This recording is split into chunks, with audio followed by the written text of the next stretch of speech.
Hi, hello, welcome to Anjali's Food Court. ഇന്നൊരു ചായയുടെ കൂടെ കഴിക്കാൻ പറ്റുന്ന പക്കോട ആയാലോ?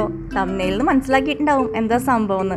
പക്ഷേ ഞാൻ പറയണല്ലോ, വേറെ ഒന്നല്ല, നമ്മളുടെ ഓട്സ് ഉണ്ടല്ലോ, ഓട്സ് വെച്ചിട്ടുള്ള ഒരു കിടിലൻ കറുമുറ എന്ന് കഴിക്കാൻ പറ്റുന്ന ഒരു പക്കോട കേട്ടോ. വെറുതെ എടുത്ത് കഴിക്കാനും നല്ല ടേസ്റ്റാണേ. അപ്പോൾ ദാ ഇനി ഈ കാര്യം കൂടി ചെയ്യാൻ മറക്കരുത്. ചാനൽ കണ്ട് ഇഷ്ടപ്പെട്ടാൽ സപ്പോർട്ട് ചെയ്യാം കേട്ടോ. അപ്പോൾ ദാ നമ്മളുടെ ഐറ്റംസൊക്കെ ഇവിടെ നിരത്തി വെച്ചിട്ടുണ്ട്. എന്തൊക്കെയാണെന്ന് നോക്കാം. 1.5 കപ്പ് ഓട്സ് എടുത്തിട്ടുണ്ട്, ഒരു വലിയ സവോള എടുത്തിട്ടുണ്ട്, അതുപോലെ തന്നെ വെളുത്തുള്ളി മുഴുവനോടെ തൊലിയൊന്നും കളയാതെ ഒരു 5 അല്ലി ചതച്ചെടുത്തിട്ടുണ്ട്, 2 ചെറിയ പച്ചമുളക് കട്ട് ചെയ്തിട്ടുണ്ട്, 2 തണ്ട് കറിവേപ്പില. പിന്നെ വേണ്ടത് പൊടികളാണ്. മുളക് പൊടി 1.5 ടേബിൾ സ്പൂൺ എടുത്തിട്ടുണ്ട്, കാശ്മീരി ചില്ലി പൗഡർ ആണെങ്കിൽ 1.5 ടേബിൾ സ്പൂൺ അല്ലെങ്കിൽ 1 ടേബിൾ സ്പൂൺ, പിന്നെ 1/4 ടീസ്പൂൺ ഉപ്പ്, 1/4 ടീസ്പൂൺ മഞ്ഞൾപ്പൊടി, ഒരു പിഞ്ച് കായത്തിൻ്റെ പൊടിയും ഇട്ടിട്ടുണ്ട്, പിന്നെ പെരുംജീരകം 1 ടീസ്പൂൺ ഒന്ന് ചതച്ചെടുക്കുക കേട്ടോ. അത്രയേ വേണ്ടൂ. ഇനി ഇതെല്ലാം നമുക്കൊരു ബൗളിലേക്ക് മാറ്റാം. ഓരോന്നല്ല കേട്ടോ, എല്ലാം അങ്ങോട്ട് കമഴ്ത്തിക്കോളൂ. പിന്നെ കറിവേപ്പില കട്ട് ചെയ്തിടണമെങ്കിൽ അങ്ങനെ ഇടാം, മുഴുവനോടെ ഇടണമെങ്കിൽ അങ്ങനെ ഇട്ട് കൊടുക്കുക കേട്ടോ. അപ്പോൾ ഞാൻ ജസ്റ്റ് ആ തണ്ടെന്ന് വിടിയിച്ചിടണുള്ളൂ. പിന്നെ ഇതിലേക്ക് മല്ലിയില വേണമെങ്കിൽ ചേർത്ത് കൊടുക്കുക കേട്ടോ. അത് ഇഷ്ടമുള്ളവരാണെങ്കിൽ മല്ലിയില 2-3 തണ്ട് ചെറുതാക്കി ഒന്ന് കുനുകുനാന്ന് കട്ടിയില്ലേ, അങ്ങനെ ഇട്ട് കൊടുക്കാം. ഇനി പൊടികളൊക്കെ ചേർത്ത് കൊടുക്കാൻ പോവാണ്.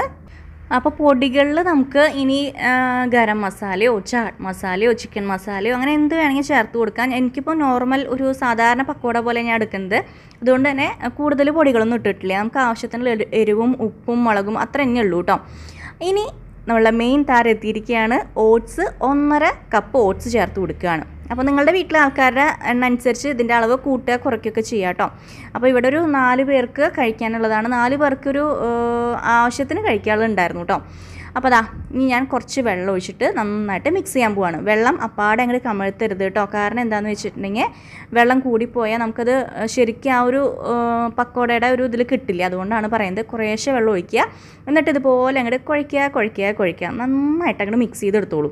എന്നാലാണ് കറക്റ്റ് അതിലങ്ങോട്ട് യോജിച്ച് എല്ലാത്തിൻ്റെയും ആ മണം, ആ ഫ്ലേവർ അതിലേക്ക് ഇറങ്ങുള്ളൂ. ആ സവോളയുടെയും പച്ചമുളകിൻ്റെയും അതുപോലെ തന്നെ എന്തൊക്കെയാണ് കറിവേപ്പിലയുടെയും പിന്നെന്താ നമ്മൾ ചേർത്ത് ചതച്ചിട്ടുള്ള വെളുത്തുള്ളിയും പെരിഞ്ചീരകമൊക്കെ അതിൽ ഇറങ്ങുമ്പോൾ നല്ലൊരു മണം കേട്ടോ.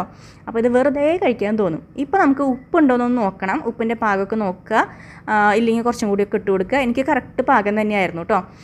പിന്നെ ഇത് കുറച്ച് വെള്ളം ഒഴിച്ചിട്ടൊന്ന് ചിലർ മൂടി വയ്ക്കും. അങ്ങനെ വെച്ചാൽ ചിലപ്പോൾ വെള്ളം കൂടിപ്പോവും, അങ്ങനത്തെ പ്രശ്നങ്ങളൊക്കെ ഉണ്ട്. ഇപ്പോൾ കൈയോടെ തന്നെ മിക്സ് ചെയ്തിട്ട് ഉണ്ടാക്കുകയാണെങ്കിൽ ഒരു പ്രശ്നമൊക്കെ തോന്നിയിട്ടില്ല.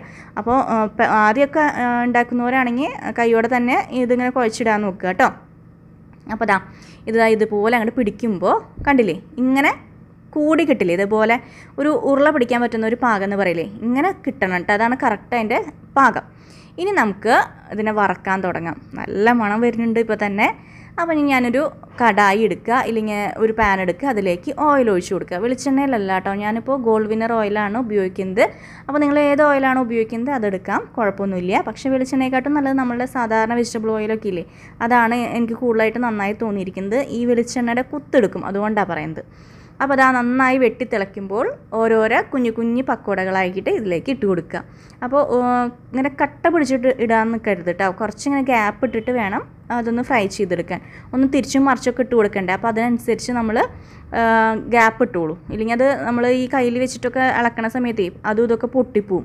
അതുകൊണ്ട് കറക്റ്റ് ആ ഒരു ഉരുള പരുവം കിട്ടില്ല, അതാണ് പറയുന്നത്. അപ്പോൾ അതാ നല്ല ഗോൾഡൻ ബ്രൗൺ കളറായി തുടങ്ങി. ഇനി നമുക്ക് എണ്ണയിൽ നിന്ന് വറുത്ത് കോരാറായി തുടങ്ങി. ഒരു ഭാഗം ആവുമ്പോൾ മറ്റേ ഭാഗം തിരിച്ചിടുക, മറിച്ചിടുക, സൂക്ഷിച്ച് മറിച്ചിടുക കേട്ടോ, പൊട്ടാതെ. അപ്പോൾ അതാ നല്ല കളർ ചേഞ്ച് ആയിട്ടുണ്ട്. ഇനി എണ്ണയിൽ നിന്ന് വറുത്ത് കോരുകയാണ്. നല്ല കറുമുറ അതാണ് ഉദ്ദേശിച്ചത് കേട്ടോ. കറുമുറ എന്ന് കഴിക്കാൻ പറ്റുന്ന ഒരു സ്നാക്ക് ആയതുകൊണ്ട് തന്നെ നല്ല ചൂടോടുകൂടി കഴിക്കാൻ നോക്കുക കേട്ടോ. ഇപ്പം ഞാനൊരു 4 മണിക്ക് ഉണ്ടാക്കി വെച്ച് 6 മണി ആയാലും തണുത്തിട്ടൊന്നും ഉണ്ടായിരുന്നില്ല. അപ്പോൾ നന്നായിട്ട് നമുക്ക് ക്രഞ്ചി ആയിട്ട് തന്നെ ഇരുന്നായിരുന്നു കേട്ടോ. അപ്പോൾ നല്ല ടേസ്റ്റാണ്. നമ്മൾ സ്ട്രീറ്റിൽ നിന്ന് വാങ്ങുന്ന അതേ ടേസ്റ്റ് തന്നെയാണ് ഇതിന് കിട്ടുന്നത്. പിന്നെ ഒരു തമിഴ് ചാനലിലാണ് ഇത് ആദ്യമായിട്ട് ഞാൻ കണ്ടത്, ഒരു 1.5-2 കൊല്ലങ്ങൾക്ക് മുന്നേ. അപ്പോൾ ഉണ്ടാക്കിയപ്പോൾ എല്ലാവർക്കും ഇഷ്ടമായി. പിന്നെ അതങ്ങോട്ട് വിട്ടു. അപ്പോൾ ഇതിൻ്റെ കണ്ട മുരുമുരാന്നിരിക്കുന്നത്, പൊട്ടിക്കുമ്പോഴുള്ള സൗണ്ട് കണ്ട, കേൾക്കുന്നുണ്ടോയെന്ന് അറിയില്ല. പുറത്ത് നല്ല സൗണ്ടാണ്, അതുകൊണ്ട് ഈ സൗണ്ട് കേട്ടോന്ന് അറിയില്ല. അപ്പോൾ എന്തായാലും ട്രൈ ചെയ്ത് നോക്കുക. ഇതിൽ വേറെ പൊടികളൊന്നും ചേർക്കേണ്ട ആവശ്യമില്ല. പൊടികളൊക്കെ ചേർത്താൽ ഒരു ബജ്ജി ടൈപ്പാവും. അപ്പോൾ ഇങ്ങനെ തന്നെ ഉണ്ടാക്കുക കേട്ടോ എല്ലാവരും. അപ്പോൾ ശരി, പുതിയ വീഡിയോ ആയിട്ട് വേഗം തന്നെ വരാം. Tata, thank you.